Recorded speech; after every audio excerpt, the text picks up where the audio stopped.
আসসালামু আলাইকুম ওয়া রাহমাতুল্লাহি ওয়া বারাকাতুহু। ইরান এবং ইসরায়েল নিয়ে ব্রেকিং নিউজ আপনাদের সামনে তুলে ধরছি আমি সৈয়দ মাসুক, লন্ডন থেকে। ইসরায়েলি নাগরিকদেরকে সামরিক ও গোয়েন্দা স্থানের কাছে না যাওয়ার আহ্বান জানিয়েছেন ইরানের পররাষ্ট্রমন্ত্রী আব্বাস আরাকচি ইসরায়েলি সামরিক ও গোয়েন্দা স্থানের কাছাকাছি না থাকার আহ্বান জানিয়েছেন। বৃহস্পতিবার 19 জুন লাইভ প্রতিবেদন সিএনএনে এই কথা জানান তিনি। সাধারণ মানুষ যেন সামরিক ঘাঁটি এবং অস্ত্রাগারের আশেপাশে না থাকেন, কারণ সেখানে ইরান লক্ষ্যবস্তু হিসাবে তারা সেখানে আঘাত হানবে। এখানে আরেকটি হেডলাইন আছে, ইসরায়েলে ক্ষেপণাস্ত্রের আরেকটি জাক ছুড়েছে ইরান। ইসরায়েলে নতুন করে আরেকটি ক্ষেপণাস্ত্রের জাক ছুড়েছে ইরান। আল জাজিরা লাইভ প্রতিবেদন অনুসারে ইসরায়েলি সামরিক বাহিনী এক্স পোস্টে নতুন মিসাইলগুলো শনাক্ত করেছে। নতুন মিসাইলগুলো ইসরায়েলিরা শনাক্ত করতে পেরেছেন। ইরানে হামলার ইস্যুতে ওয়াশিংটন দ্বিধা বিভক্ত, মার্কিন কূটনৈতিকের মন্তব্য। ওয়াশিংটন এখন দুই ভাগে বিভক্ত, এক ভাগ বলছে হামলা করতে, আরেক ভাগ বলছে হামলা না করতে। এই নিয়ে কূটনৈতিক কি লিখেছেন আপনাদের সামনে তুলে ধরছি। মার্কিন কূটনৈতিক ডেভিড স্টারফিল্ড বলেছেন, ইরানের উপর সম্ভাব্য মার্কিন হামলা নিয়ে ওয়াশিংটনের মধ্যে রয়েছে মতবিরোধ।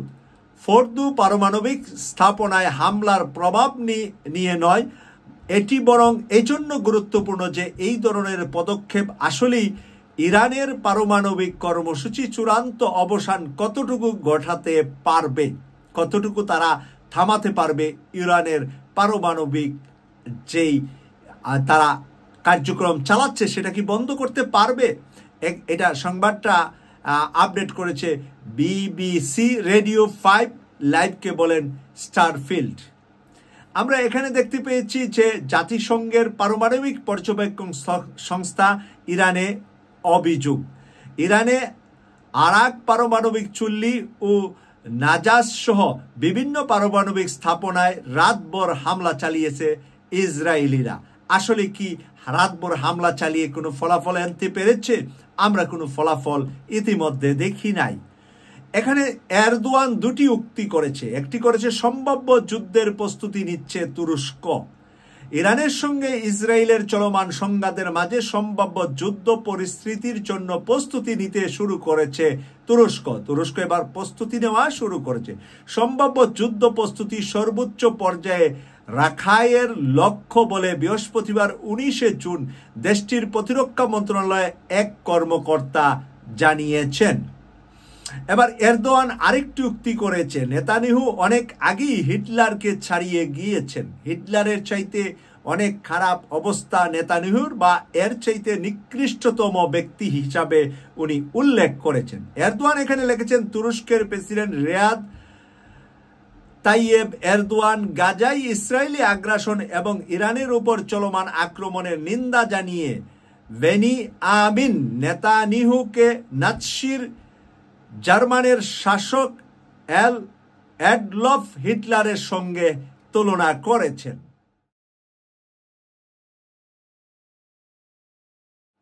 এদিকে উত্তর কোরিয়ার নেতা কিম জং উন বলেছেন, ইসরায়েল শান্তির বিরুদ্ধে ক্যান্সারের মতো সত্তা।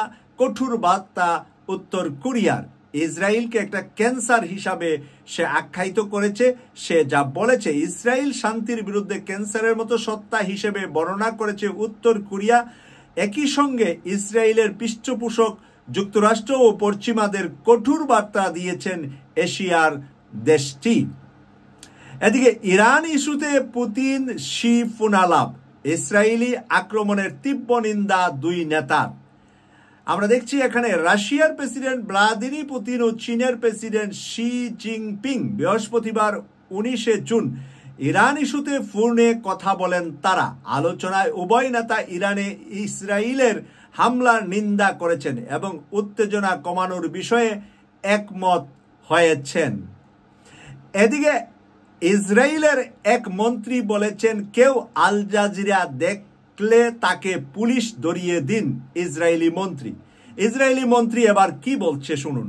কাতার ভিত্তিক সংবাদ মাধ্যম আল জাজিরাকে ইসরায়েলে কয়েক মাস আগে নিষিদ্ধ করা হয়েছে, তবে তারপরও আল জাজিরা আরবি ও ও আল জাজিরা বুবারাস দেশটিতে অল্প কিছু কার্যক্রম চালিয়ে যাচ্ছে। তবে এবার পুরো আল জাজিরা পরিবারের উপর ক্ষোভ প্রকাশ করেছেন ইসরায়েলের জাতীয় নিরাপত্তা মন্ত্রী ইতামার বেন গনির। তিনি বলেছেন, ওইটা যদি কেউ দেখে তাদেরকে, আল জাজিরা দেখলে তাদেরকে যেন পুলিশে ধরিয়ে দেওয়া হয়। কতটুকু নির্লজ্জক নয়, কতটুকু ব্যর্থ হলে একজন মন্ত্রী এই কথা বলতে পারে যে কোন টেলিভিশন দেখবে, কোন সংবাদ দেখবে আর কোন সংবাদ দেখবে না। প্রদর্শক, এবার একটি গুরুত্বপূর্ণ নিউজ আপনাদের সাথে শেয়ার করছি। মধ্যপ্রাচ্যের ঘাঁটি থেকে বিমান ও জাহাজ সরিয়ে নিচ্ছে যুক্তরাষ্ট্র। আমেরিকা তাদের ঘাঁটি থেকে জাহাজ এবং যুদ্ধের বিমানগুলা সরাইয়া নিচ্ছে।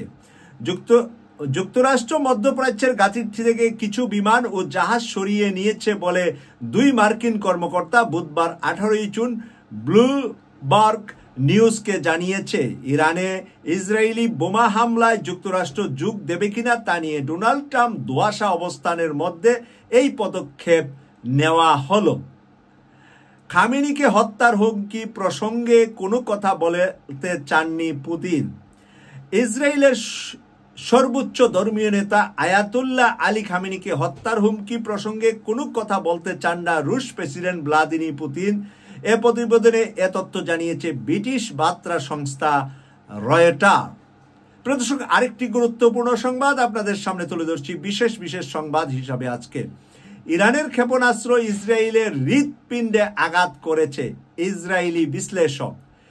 ইসরায়েলি এক বিশ্লেষক বলেছেন, ইরানের ক্ষেপণাস্ত্র ইসরায়েলের হৃৎপিণ্ডে আঘাত করেছে। কূটনৈতিক ব্যস্ততার মধ্যে ইরানের মাটিতে আক্রমণিক হামলা চালানোর পর ইসরায়েলিদের ধারণা ছিল সার্বিক পরিস্থিতি ইহুদিবাদী সরকারের নিয়ন্ত্রণে আছে। কিন্তু যুদ্ধ শুরুর 6ষ্ঠ দিনে এসে ইরান থেকে ছোড়া একের পর এক ক্ষেপণাস্ত্র ইসরায়েলিদের সেই ধারণার ভিত নড়বড়ে করে দিয়েছে। যদিও ইসরায়েলি সরকার এসব হামলার ক্ষয়ক্ষতির চিত্র সামনে আসতে দিচ্ছে না। সামনে না আসতে দিলেও যে এটা ধ্বংসলীলায় পরিণত হয়েছে দেশটি, সেই কথা সেখানের একজন বিশ্লেষক বলেছেন। এবার আমরা তুলে ধরছি, ইসরায়েলে যে কোনো লক্ষ্যবস্তুতে হামলা চালাতে হবে ইরানের সশস্ত্র বাহিনী। ইরানের সশস্ত্র বাহিনীর পক্ষ থেকে যিনি কথা বলেছেন তিনি হলেন মেজর জেনারেল আব্দুর রহিম মুসাবি। তিনি কি বলেছেন? প্রায় এক সপ্তাহ ধরে ইরানের বিরুদ্ধে আগ্রাসন অব্যাহত থাকায় ইসরায়েলের উপর আরো কঠোর আক্রমণের হুঁশিয়ারি দিলেন ইরানের সশস্ত্র বাহিনীর চিফ অফ স্টাফের chairman major general Abdur Rahim Mousavi. প্রদর্শক, আজকের 20 জুনের সংবাদের মধ্যে উল্লেখযোগ্য কয়েকটি সংবাদ আপনাদের সামনে এবার তুলে ধরছি। ইউরোপে পালানোর চেষ্টায় ইসরায়েলিরা সিনাই উপদ্বীপে ভিড়। ইরানে হামলার একের পর এক বিপর্যয়ের মুখে পড়েছে ইসরায়েল। দেশটির এই হামলায় ইসরায়েলিদের মধ্যে ভয়াবহ আতঙ্ক ছড়িয়ে পড়েছে। হামলা থেকে বাঁচতে ইউরোপে পালানোর চেষ্টা করছে ইসরায়েলিরা। এজন্য মিশরের সিনাই উপদ্বীপে ব্যাপক ভিড় দেখা যাচ্ছে। মিশরের সিনাই একটি দ্বীপে গিয়ে তারা সেখান থেকে ইউরোপে পালানোর জন্য চেষ্টা করছে। 20 জুনের আরেকটি গুরুত্বপূর্ণ নিউজ হলো, ইরানে হামলার সিদ্ধান্তের আগে কূটনৈতিকের জন্য 2 সপ্তাহ সময় দেবেন Trump. White house, Donald Trump 2 সপ্তাহ সময় দিবেন কূটনৈতিকভাবে সমস্যা সমাধানের জন্য। তারপরে সে যুদ্ধ করবে না করবে সেই সিদ্ধান্ত নিবে। প্রদর্শক, আগামী 2 সপ্তাহ পরে কি ইরানের হামলায় ইসরায়েল নামক কোনো দেশের মানচিত্রে মাটি বা ঘর থাকবে কিনা সেটা হলো এখন বিবেচনার বিষয়। ডোনাল্ড ট্রাম্প খুব ঠান্ডা মাথায় একটি খেলা খেলে দিলেন তাহলে নেতানিয়াহুর সাথে। নেতানিয়াহুকে বলে দিলেন, এখন আমি 2 সপ্তাহ দেখব কূটনৈতিকভাবে বসে সলা পরামর্শ করে এই যুদ্ধ বন্ধ করা যায় কিনা। এর মাঝে নেতানিয়াহুর পাছায় কি লালবাতি জ্বলবে এটা আপনাদের বোঝার বাকি নেই। এখানে যা লিখেছে, হোয়াইট হাউস জানিয়েছে প্রেসিডেন্ট ডোনাল্ড ট্রাম্প ইরানের বিরুদ্ধে যুক্তরাষ্ট্রের সম্ভাব্য সামরিক হামলার আগে কূটনৈতিক প্রচেষ্টার জন্য আরো 2 সপ্তাহ সময় দেওয়ার সিদ্ধান্ত নিয়েছে। ইরানকে 2 সপ্তাহ সময় দিল নাকি ইসরায়েলকে ধ্বংস করার জন্য ইরানকে সুযোগ দিল বিষয়টা বিবেচনা করবেন। আপনারা মন্তব্য লিখবেন KTV 24 এর কমেন্টস করে, তাহলে আমরা আপনাদের মন্তব্য দেখব ইনশাআল্লাহ। এরপরে 20 জুনের আরেকটি গুরুত্বপূর্ণ খবর আসছে। ইরানের সক্ষমতা নিয়ে চাঞ্চল্যকর তথ্য দিলেন ইসরায়েলের প্রাক্তন শীর্ষ গোয়েন্দা কর্মকর্তা। ইরান এত বেশি শক্তিশালী যার চাঞ্চল্যকর তথ্য দিয়েছেন ইসরায়েলেরই প্রাক্তন গোয়েন্দা প্রধান কর্মকর্তা। কি লিখেছেন এখানে? গত 24 ঘন্টায় ইরানের ছোড়া মিসাইলগুলোর মাত্র 65% ইসরায়েলের আয়রন ডোম প্রতিরক্ষা ব্যবস্থা প্রতিহত করতে পেরেছে, যেখানে আগের দিনও এটি ছিল 90%। আগের দিন 90% ইরান থেকে ছোড়া ড্রোনগুলাকে প্রতিহত করতে পারতেন ইসরায়েলের প্রতিরক্ষা, যে তাদের শক্তিশালী প্রতিরক্ষা অবস্থান আছে। আর আজকে দেখা গিয়েছে এটা 65% নেমে আসছে, মানে 35% মানে নির্দিষ্ট জায়গাতে আঘাত আনতে পারছে। যেটা একদিন আগে ছিল 10% পেরেছে, 90%কে ফেলে দিয়েছে আকাশে, আর এখন 65%কে ফেলে দিয়েছে একদিন পরে, এখন 35% আঘাত আনতে পারছে। এটা একেবারেই চিন্তার সাগরে ফেলে দিয়েছে ইসরায়েলিদেরকে, মানে আকাশ প্রতিরক্ষা যেই ব্যবস্থাপনা আছে এটাকে দুর্বল করে ফেলেছে ইরান সেটাকে ফাঁকি দিয়ে সেটাকে মানে ওভারটেক করে চলে যেতে পারছে ইসরায়েলের ভিতরে। প্রিয় দর্শক, সর্বশেষ আজকে আপনাদেরকে আরেকটি সংবাদ দিয়ে বিদায় নেব। ইসরায়েল বিশ্বসেরা আকাশ প্রতিরক্ষা ভেঙে ফেলেছে ইরান। ইসরায়েলের বিশ্বসেরা আকাশ প্রতিরক্ষা ব্যবস্থা ভেঙে ফেলেছে ইরান। দীর্ঘদিন ধরে বিশ্বে 1 নম্বর হিসেবে বিবেচিত হয়ে এসেছে ইসরায়েলের আকাশ প্রতিরক্ষা ব্যবস্থা। আয়রন ডোম, অ্যারো 3, অ্যারো 2, ডেভিন্স সিং আরও বেশ কিছু বহু স্তরীয় প্রতিরক্ষা প্রযুক্তি সজ্জিত এই দেশটিকে মনে করা হতো বিশ্বের সবচেয়ে নিরাপদ আকাশ সীমার মালিক। কিন্তু আজকে ইরানের এই প্রভাবে দেখা যাচ্ছে তাদের আকাশ সীমার সিস্টেমে তারা এখন অনেক লুজ করছে, তারা পারছে না ইরানের মিসাইলকে আটকাতে। ইরান তাদের আকাশ সীমা ফাঁকি দিয়ে ঢুকে যাচ্ছে ইসরায়েলের বিভিন্ন স্থাপনাতে, বিভিন্ন গুরুত্বপূর্ণ জায়গাতে।